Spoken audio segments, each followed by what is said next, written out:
peux dire que déjà, l'émancipation, quand on prend le Congo, hein, s'il faut comparer le Congo avec d'autres pays africains, ça va quand même. Voilà. Parce que je pense que comparer le Congo avec d'autres pays africains, la femme congolaise est quand même émancipée. La femme congolaise, c'est une femme qui se découvre. La femme congolaise, c'est une femme qui étudie. En gros, encore que nous avons cet accès gratuit à l'école.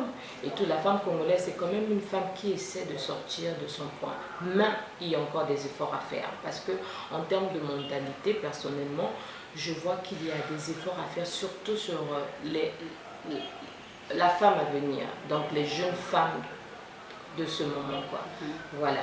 Je pense qu'il faille que nos mamans, hein, nos anciennes, puissent essayer d'intégrer les valeurs. Parce que là, c'est vrai qu'en termes d'éducation professionnelle et tout, voilà, ça va. Mais en termes de valeurs, je pense qu'il faille qu'on redéfinisse un peu certains critères sur la jeune femme congolaise. Mais en gros, je pense que la femme congolaise doit encore aussi apprendre à s'émanciper par elle-même. Voilà, savoir que l'émancipation de la femme ne vient pas de quelqu'un. Pareil pour l'émancipation de l'homme qui ne vient pas forcément de la femme. Mais l'émancipation vient d'abord du fait que tu reconnaisses ton état et puis que tu sois heureuse de ce que tu es. L'émancipation ne vient pas forcément parce qu'on est marié. Parce que c'est la tendance du moment. Hein. Quand on n'est pas marié, on trouve qu'on n'est pas émancipé. Ben non. Mais je pense que la femme congolaise doit arriver à un point de s'aimer soi-même, d'être émancipée soi-même, afin, peut-être avant d'aller se mettre avec une autre personne, quoi. Voilà, on ne devient pas émancipé parce qu'on est avec un homme au foyer, mais on est d'abord émancipé soi-même avant de se mettre avec quelqu'un aussi qui est assez ouvert, qui est assez bon pour nous. Parce que tant qu'on ne peut pas être heureuse nous-mêmes, seuls, je ne pense pas qu'on pourra être heureuse avec une autre personne.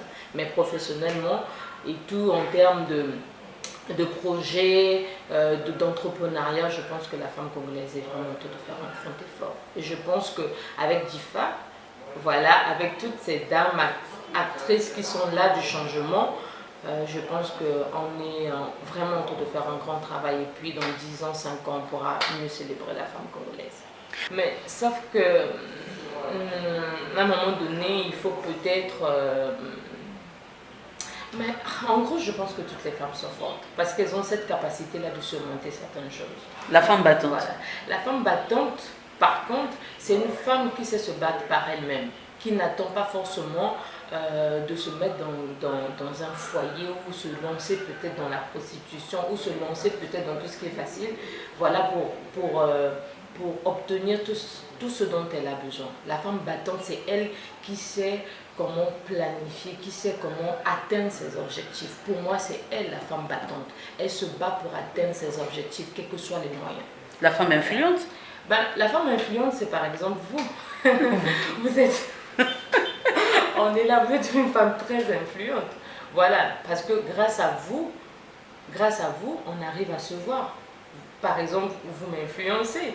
Votre projet DIFA, votre parcours et tout m'a vraiment impacté. Votre histoire, par exemple, sur certaines chaînes et tout. Voilà, votre histoire, la manière dont vous vous êtes battu pour votre estime, voilà, m'a influencé. C'est ça qu'on appelle une femme influente. Celle qui est capable d'influencer les autres à devenir meilleures, à faire sortir le meilleur d'elle-même. Pour moi, c'est ça la femme influente.